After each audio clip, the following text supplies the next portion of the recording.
Electoral bond കേസിൽ കേന്ദ്ര സർക്കാരിന് കനത്ത തിരിച്ചടി നൽകിയിരിക്കുകയാണ് സുപ്രീം കോടതി.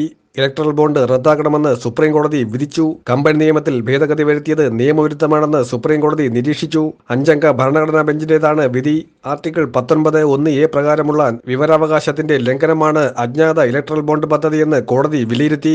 രാഷ്ട്രീയ പാർട്ടികൾക്ക് അജ്ഞാത ധനസഹായം അനുവദിക്കുന്ന കേന്ദ്ര സർക്കാരിന്റെ ഇലക്ടറൽ ബോണ്ട് പദ്ധതിയുടെ നിയമസാധുത ചോദ്യം ചെയ്തുള്ള ഒരു കൂട്ടം ഹർജികളിലാണ് കോടതി വിധി പ്രഖ്യാപിച്ചത്. ഇലക്ടറൽ ബോണ്ട് സ്കീം ഭരണഘടനാ വിരുദ്ധമായി തള്ളിക്കളയണമെന്നും പൗരന്മാരുടെ വിവരാവകാശത്തെ ഇത് ലംഘിക്കുന്നുവെന്നുമായിരുന്നു ഹർജിയിലെ പ്രധാന ആവശ്യം. ഇഷ്യൂ ചെയ്യുന്ന ബാങ്ക് ഇലക്ടറൽ ബോണ്ടുകളുടെ വിതരണം ഉടൻ നിർത്തണമെന്നും SBI ഇലക്ടറൽ ബോണ്ടുകൾ വഴിയുള്ള സംഭാവനകളും വിശദാംശങ്ങളും സംഭാവനകൾ സ്വീകരിച്ച രാഷ്ട്രീയ പാർട്ടികളുടെ വിശദാംശങ്ങളും നൽകണമെന്നും കോടതി ഉത്തരവിട്ടു. എല്ലാ രാഷ്ട്രീയ സംഭാവനകളും പൊതുനയത്തിൽ മാറ്റം വരുത്താൻ ഉദ്ദേശിച്ചുള്ളതല്ല. വിദ്യാർത്ഥികൾ, ദിവസവേതനക്കാർ തുടങ്ങിയവരും സംഭാവന ചെയ്യുന്നുണ്ട്. രാഷ്ട്രീയ സംഭാവനകൾക്ക് സ്വകാര്യത അനുവദനീയമല്ല. വ്യക്തികളുടെ സംഭാവനകളെക്കാൾ ഒരു കമ്പനിക്ക് രാഷ്ട്രീയ പ്രക്രിയയിൽ കൂടുതൽ ശക്തമായ സ്വാധീനമുണ്ട്. കമ്പനികളുടെ സംഭാവനകൾ പൂർണ്ണമായും ബിസിനസ് ഇടപാടുകളാണ്.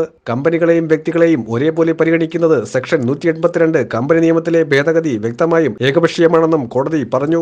3 ആഴ്ചയ്ക്കുള്ളിൽ SBIയിൽ നിന്ന് തെരഞ്ഞെടുപ്പ് കമ്മീഷൻ സമഗ്രമായ ഡാറ്റ ലഭിക്കുമെന്ന് പ്രതീക്ഷിക്കുന്നുവെന്നും വിവരങ്ങൾ ശേഖരിച്ചു കഴിഞ്ഞാൽ ഈ വിശദാംശങ്ങൾ അതിന്റെ ഔദ്യോഗിക വെബ്സൈറ്റിൽ പ്രസിദ്ധീകരിക്കണമെന്നും സുപ്രീം കോടതി നിർദ്ദേശം നൽകി. 2024 മാർച്ച് 31-നകം വിശദാംശങ്ങൾ വെബ്സൈറ്റിൽ പ്രസിദ്ധീകരിക്കണമെന്നും ചീഫ് ജസ്റ്റിസ് പറഞ്ഞു. 2018 അവതരിപ്പിച്ച ഇലക്ടറൽ ബോണ്ട് പദ്ധതി രാഷ്ട്രീയ സംഭാവനകളിൽ സുതാര്യത വർദ്ധിപ്പിക്കാൻ ഉദ്ദേശിച്ചുള്ളതാണ്. പക്ഷേ സ്കീം നൽകിയ അജ്ഞാതത്വം അഴിമതി വളർത്തിയെടുക്കുകയാണ് ചെയ്തതെന്നാണ് രാഷ്ട്രീയ പാർട്ടികൾക്കിടയിൽ ഉയർന്നുവന്ന പ്രധാന വിമർശനം. BJP ഭരണസ്വാധീനം ഉപയോഗിച്ച് കോർപ്പറേറ്റുകളിൽ നിന്നും കൂടുതൽ സംഭാവനകൾ വാങ്ങി അവരെ സഹായിക്കുന്നുവെന്ന ആക്ഷേപമാണ് പ്രതിപക്ഷം ഉന്നയിക്കുന്നത്. ഇലക്ടറൽ ബോണ്ട് വഴി 2018 മുതൽ 2023 വരെ 5 വർഷത്തെ കാലയളവിൽ BJPക്ക് ലഭിച്ചതാകട്ടെ 6566 കോടിയാണ്. കോൺഗ്രസിനാകട്ടെ 1723 കോടി രൂപ മാത്രമാണ്. മറ്റുള്ളവർക്ക് അതിലും താഴെയാണ്. ഇലക്ടറൽ ബോണ്ട് എന്ന ഓമനപ്പേരിൽ വിളിക്കുന്ന ഈ അജ്ഞാത ഫണ്ടിംഗ് ജനാധിപത്യ സമൂഹത്തിന് വെല്ലുവിളിയാണ്.